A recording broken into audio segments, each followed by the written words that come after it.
자, 이어서 주식시장으로 돌아와 보도록 하겠습니다. 현재 코스피 지수 현재 2002선입니다. 7포인트가량 오름세가 나타나고 있고 코스닥 시장이 오늘 어렵습니다. 코스닥 시장이 계속적으로 낙폭을 키우면서 저가를 기록을 하고 있는 그 구간입니다. 542선까지 밀리면서 양시장 차별화된 그 모습이 펼쳐지고 있고요. 유가증권 시장에서는 시총 상위 한 7위 정도까지의 종목군들이 모두 다 빨간불을 켜고 있는 상황이지만 코스닥 시장에서는 거의 반대의 그 모습이 기록이 되고 있습니다.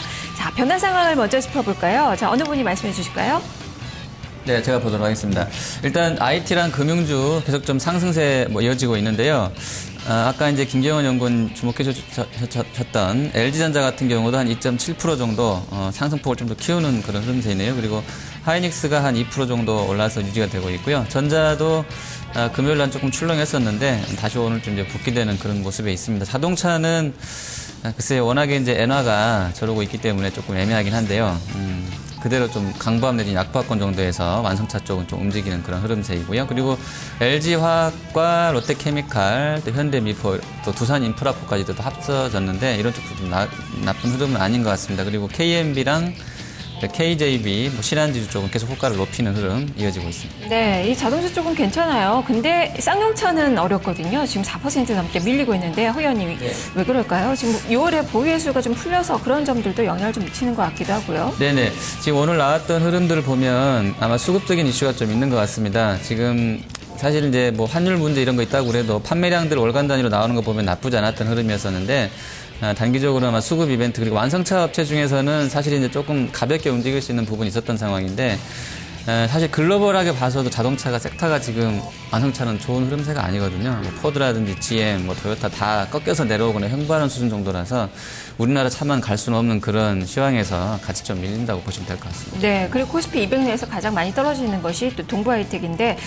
김경원 연구원님 이쪽은 또 어떻게 봐야 될까요? 오늘 장대 음봉을 만들어내고 있습니다. 네, 동부하이텍 같은 경우는 뭐 1분기 실적만 간단히 좀 체크를 해드리면 영업이익이 8억이 나왔습니다. 8억이 나왔고 그 인수합병 관련해서 그 관련이 있습니다. 지금 인수합병 관련해서 이슈가 있으면서 그동안 이제 눌림목을 좀 많이 받았습니다. 하지만 이러한 부분도 좀 따라가지 말자고 좀 말씀드렸던 게 2014년도 1월 달에 지금 거래량이 터지면서 관련해서 인수합병 기대감으로 좀 올랐었던 부분들이 있다면 전반적으로 실적 부진으로 여전히 좀 부진한 모습들이 나오고 있다. 좀 이렇게 보셔야 되겠고 지금 전년 대비해서 지금 흑자 전환했지만 여전히 좀 부진한 이 실적이다. 좀 이렇게 보셔야 되겠고 지금 중국 쪽에 나가는 칩 생산량이 늘어났긴 했지만 여전히 똑같은 업황군을 가지고 있기 때문에 OPM, 그러니까 영업이익률 측면에서는 지금 하락분을 기록하고 있다. 좀 이렇게 보셔야 되겠고, 지금 5월 달에도 자사주를 거의 처분하면서 이 재무제표에 대한 부분이 좀 부진하기 때문에 이러한 부분들 전반적으로 좀 반영되고 있는 주가다. 좀 이렇게 설명을 해드리고 싶습니다. 네, 이 밖에도 지금 신일산업의 경우 8%가량 밀립니다. 분식회계 혐의로 오늘 또 주가의 급락세가 4연속 나타나고 있다는 점 좀 특징으로 보셔야 될 것 같고요.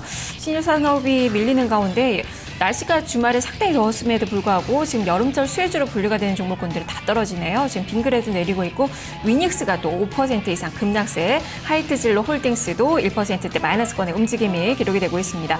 자, 코스닥 시장이 지금 매매하기가 어렵습니다. 지금 그동안에 모멘텀주로 분류가 됐던 그 종목군들이 대부분이 좀 떨어지고 있는 그 상황이고 기술 섹터가 움직임이 상당히 좋지가 못하고요. 지금 통신 장비 종목군들은 급락이 나오고 있고 지금 아이핀 관련된 종목으로 많이 부각이 됐었던 뭐 라운시케어, 한국전자엔즈, 서울신용평가 이런 종목군들도 3에서 6%대 급락권의 움직임 펼쳐지고 있는데요. 자, 이쪽은 어느 분이 말씀해 주실까요? 네, 일단 코스닥을 지금 기관 외국인 합산해서 한 250억 매물 나오는데 아마 그 심리적으로 대부분의 종목들이 다 빠지는 것 같아요. 630개가 지금 밀리는데 뭐 일부 종목 빼고는 다 밀리는 것 같습니다. 좀 주의가 필요한 구간대인 것 같고요. 신용 물량이 워낙에 한 4조 9천억대로 연고점 계속 높여가는 수준에서 한 1조 원은 털려야 된다라는 비관론도 좀 있는 것 같아요. 그래서 이러한 부분들이 수급적으로는 좀 좋지 않은 흐름을 제공하는 것 같고요. 아까 사이테마주라든지 차 부품주 일부 종목들 트레이딩 정도가 가능한 정도이고 시세 흐름이 썩 좋지는 않은 그런 상황에 있는 것 같습니다. 네, 5일선 밑으로 떨어진 가운데 엿새 연속 음봉이 나오고 있는데 김경훈 연구원님도 코스닥 시장에 대한 전략 마찬가지신가요? 네, 코스닥은 지금 빠지고 있는 종목들이 이제 루멘스를 필두로 이 시총 상위주들이 좀 많이 빠지기 때문에 그동안 이 낙폭이 굉장합니다. 지금 룰루멘스 같은 경우도 실적이 좀 부진하게 발표가 되면서 4.66% 전반적으로 좀 차익 실현 매물 물량이 좀 나오는 것으로 보이고, 지금 셀트리온뿐만 아니라 파라다이스 전반적으로 지금 시총 상위주들에 포함된 업체들 위주로의 급락이 좀 나오고 있기 때문에 전반적으로 투자 심리가 좀 악화되는 부분들이 있다. 그리고 코스닥 측면에서 보면 지금 수급 싸움에서도 기관 쪽에서 일부 담았던 측면이 있지만, 오늘 같은 경우 다시 한번 내던지는 부분에 좀 부분들이 좀 보이고, 신용잔고 측면에서 지금 2조 원을 상회하는 신용잔고가 지금 나와 있기 때문에 이런 부분들은 개인들의 물량이 아무래도 털릴 수밖에 없는 지금 신용잔고가 좀 리스크가 있다. 좀 이렇게 보셔야 될 것 같습니다. 그런 측면에서 지금 뭐 업종별로의 차별화로 봐야지 지금 코스닥 모든 종목들이 지금 급락하고 있는 것은 아니기 때문에 이제 종목별로는 충분히 대응이 가능하다. 좀 이렇게 말씀을 드리고 싶습니다. 네, 그리고 오늘 좀 분할 상장된 이 차바이오텍 그리고 차디오스텍 주가가 급락이 나오는데, 차바이오텍이 4%대, 차디오스텍은 지금 한가 시세로 오늘 또 출발된 모습이 기록이 되고 있습니다. 자, 그러면 어느 쪽을 주목을 해서 공략을 해봐야 될까요? 허 의원님은 어떤 종목을 보고 계십니까? 그 섹터군은 일단 그 중국 관련 섹터를 좀 말씀드릴게요. 뭐 LG화학, 롯데케미칼, 그리고 이제 현대미포, OCI를 참 넣어줘야 되는지 조금 애매한데요. OCI도 뭐 나쁘지는 않을 것 같습니다. 그리고 그 IT 쪽에서는 역시 뭐 삼성전자도 나쁘진 않은 흐름일 것 같고요. 하이닉스랑 뭐 LG전자 요즘 대장격인데 같이 좀 움직임이 있는데 좀 보시면 좋겠고요. 금융주는 탄력이 요새 그 KNB랑 KJB 뭐 이런 쪽이 좋은 것 같습니다. 그래서 트레이딩 정도는 가능한데, 전체적으로는 큰 흐름에서는 IT 금융은 기본으로 넣으시고 이제 중국 섹터들 좀 보시는 그런 전략이 필요할 것 같습니다. 네, 기본은 IT와 금융 그리고 옵션으로 중국 관련된 종목을 보자라는 그 시각이고요. 지금 코스피 지수가 2000선까지 약간 좀 후퇴를 했고, 코스닥 지수는 540선까지 내려앉았네요.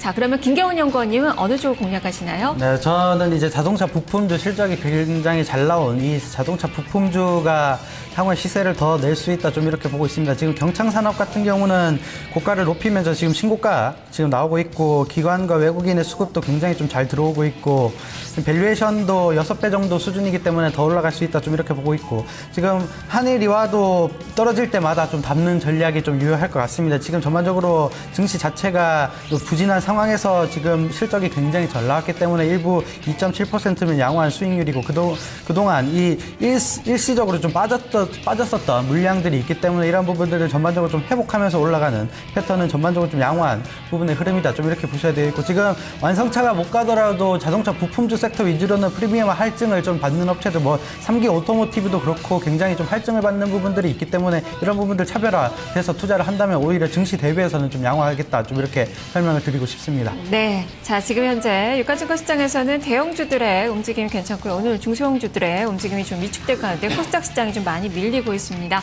자, 그러면 이 포인트들 다시 한번 정리를 해보도록 하죠. 자, 허준식 해설위원님, 뭐 실적과 그리고 중국 지표를 좀 보셨거든요. 네, 어떻게 네. 시각을 유지를 하시나요? 네, 중국이랑 한국 수출 가치를 봤었는데요.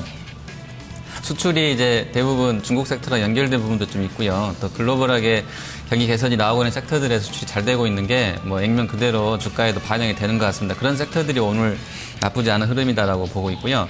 그래서 이제 중국과 한국 수출 호조, 요거는 계속 오늘 좀 보셔야 될 포인트가 되는 것 같고요. 종목별로는 오늘 좀 계속 겹치는데요. 중소형주라든지 이제 그 거래소에서 늦게 분기보고서 형식으로 실적 공개한 쪽들, 그 다 뜯어보시면 내용들이 나옵니다. 뭐 하림 같은 경우는 매출 원가가 워낙에 높았기 때문에 적자 전환한 것 같은데, 이렇게 해서 좀 실적이 좋고 나쁘고 했던 게 이제 판가름된 종목분들은 좀 트레이딩이 가능한 시간일 것 같습니다. 네, 자, 그럼 김경훈 연구원님은 실적에 포커스를 맞추셨어요. 시각 그대로 유지를 하십니까? 네, 우선은 이 1분기가 실적이 좋았다는 의미를 다시 한번 좀 되짚어 볼 필요가 있는 것 같습니다. 1분기 실적이 좋으면 2분기 실적이 좋은 업종들이 전반적으로 1분기 실적이 좋았던 업체들이고, 그렇게 되면 이 산업군 자체가 성장하는가에 대한 부분은 전반적으로 실적으로 반영되지, 뭐 중국 지표라는 부분들은 이 단기적인 영향에 좀 그칠 것이다. 좀 이렇게 보고 있는 관점이기 때문에 지금 오늘 같은 경우 뭐 LG화학이나 롯데케미칼 좀 상승하고 있지만 이런 부분들은 좀 짧게 매매하는 전략이 좀 필요하고 향후에 좀 고성장하는 섹터들의 위주로 자금 투자가 좀 필요하다. 좀 이렇게 말씀을 드리고 싶습니다. 네. 자, 지금 현재 유가증권 시장에서 외국인 투자가들이 매수가 들어오고 있는 가운데 지수는 오르고 있는데요. 다만 탄력은 둔화가 되고 있습니다. 지금 2003 밑으로 약간 후퇴한 그 모습이 기록이 되고 있고요. 코스닥 시장은 540선 지지력 테스트가 현재 진행이 되고 있는 그 구간입니다. 장 초반 출발 동향 살펴봤습니다. 탑팀 중계석이었습니다. 두 분 말씀 잘 들었습니다. 감사합니다.